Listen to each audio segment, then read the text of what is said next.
Hey guys, welcome back to my sewing room. I'm Kelly and you found me here on Pick and Stitches. And today we're going to be sewing out the February box from Open Gate Quilts. It's this super fun little heart shaped smaller quilt that I've got on the wall behind me, and I cannot wait to do this one with you.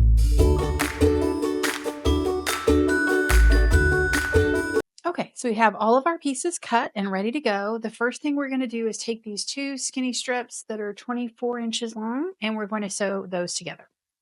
So I've got my little seam guided presser foot. I'm just using the 60 glide thread that I like so much. And this one's still with the fabric. I haven't cut it down yet. So I'm going to go right sides together and stitch these two together.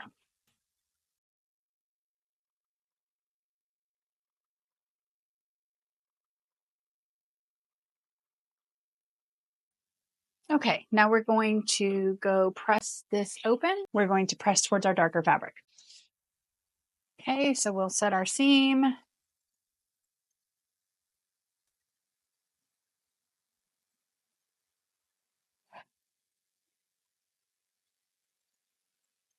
And then we'll just press it open.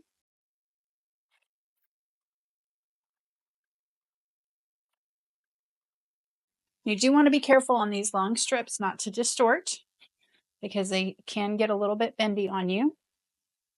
We're just going to be really gentle. All right, now that that's pressed all the way out, we're going to actually subcut this. I'm going to move my ironing board over, and I'm actually going to use my stripology ruler on this. So I've got my center line right here lined up, and I'm going to use that cheat sheet again. I'll put a link in the description for you guys. I had a laminated one, but now I can't seem to find it. So I had to print another one. Story of my life. Okay, so the way this is going to work, we're going to cut at 0. And since we're looking to get 1¼ inch pieces, we're going to cut all of the measurements here. So the first we'll cut at 0, and then we'll cut all of those. And then we're going to move over 1/4 inch and do the second round. So I like to keep myself straight by marking it so that I don't start cutting on the wrong line. So first we'll cut, see if I can get that where we can see it. I'm going to cut my 2½, and I'm going to keep my paper right under that section. So I'll cut at 0, and then I'll cut at 2½. And then next we have 5, 7½, 10,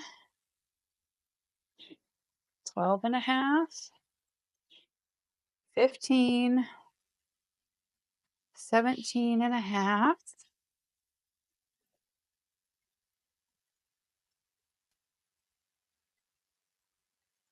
and then we'll cut 20.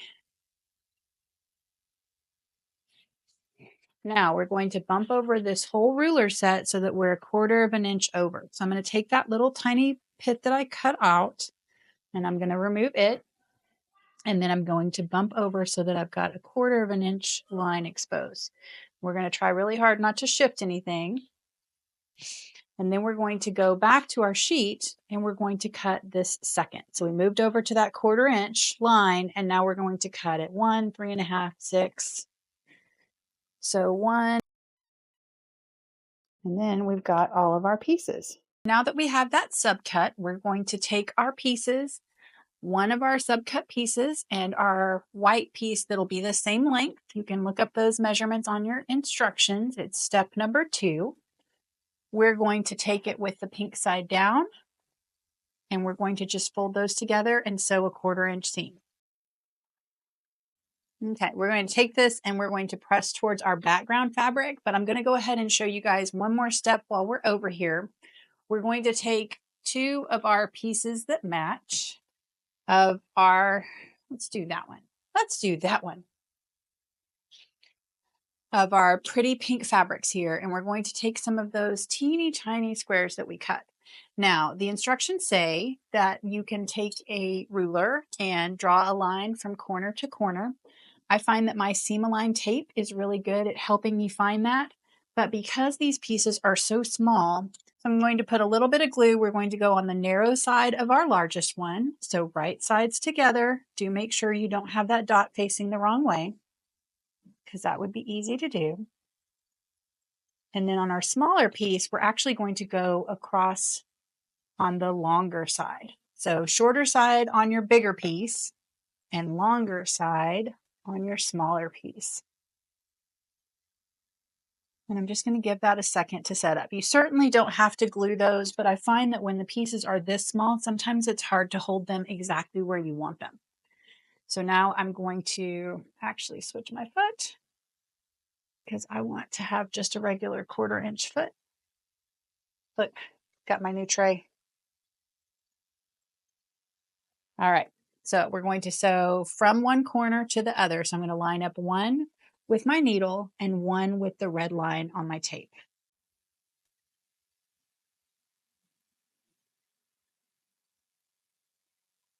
And then we're going to go from the middle to this outside corner.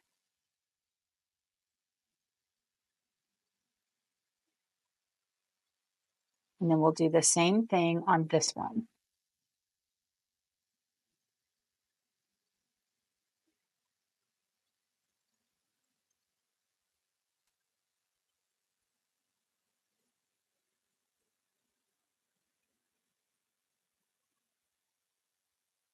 Okay, so now we will go cut and press the 3 of these at the same time.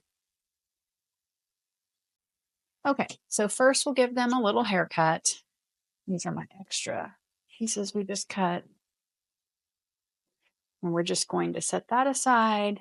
We'll trim these 2 corners to roughly 1/4 inch. You know, it's probably just as easy with these little guys to use scissors, and I'm a little crowded over here anyways. So these corners are tiny. I am not going to be reusing them.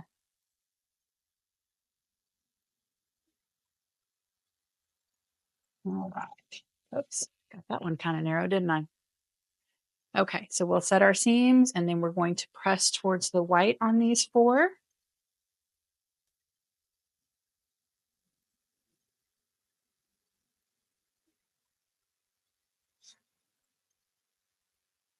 And then I'll set that under a clapper for just a second.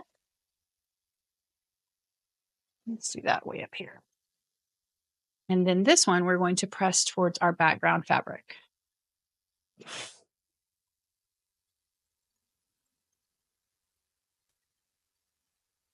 Okay, so now we'll take these back over to, okay, so we've got our little 3-piece square here. We're going to put the pink to the top, and then we're going to take our smaller piece of our heart, and it's going to go adjacent. So your top corner is the pink heart, and then your flower, or excuse me, your heart with the loop facing the top. And then we're going to stitch that together. Back and forth, back and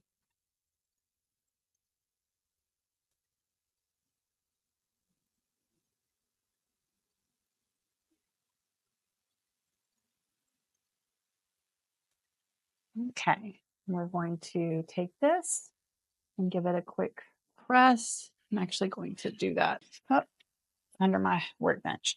Just going to give that a quick press with the roller. And then we'll take the other piece of our heart and it's going to go across the bottom. So once we get this block built, it's actually going to face this way. But for right now, it looks like it's sideways. Okay.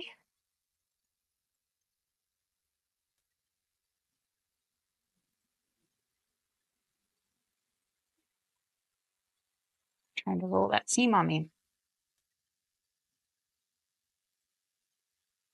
Okay. So now we'll take this over to the pressing station and we're going to press towards this bigger piece. So we'll set the seam and give it just a second longer because I didn't actually press that other seam out.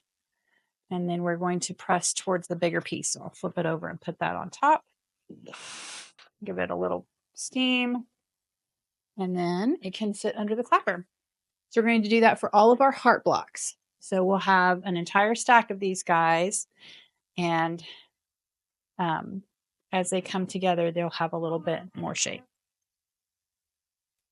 Okay, now that we have all of our hearts sewn together, we're just going to take our hearts and our 2 strip sets here. One's a little bit longer than the other. We're going to sew our first side down here and then press that open, and then we're going to sew one along the bottom. That's our longer edge. So we're going to go through and do that for all of our blocks. Okay, so now I have all my blocks on the wall. I don't have my triangles on yet, but we'll add those next. Okay, now I have all of our blocks laid out on the wall, and I've got them really separated. Those smallest triangles are going to go in our outside four corners, and we're just going to piece it together diagonally, kind of the way I have it separated here. Okay, now all the diagonal seams are sewn. All we're going to do is add our triangles on the edge. So you're going to want to make sure that you're lining up this straight edge of your 90. The long side is out here, and the straight edge of your 90 is lining up with the top of this block. So you're going to have a little corner that hangs off here. We'll trim that off at the end so that we get everything down to 1/4 of an inch. Okay, so now I have all of those diagonal rows sewn together. I have my 2 floating corners on the very end. I'm going to stitch all of those together and then add my 2 corners to the edge. Okay, now I've got it broken down into 3 sections. We're going to add those last 2 seams, and then we'll need to put on borders.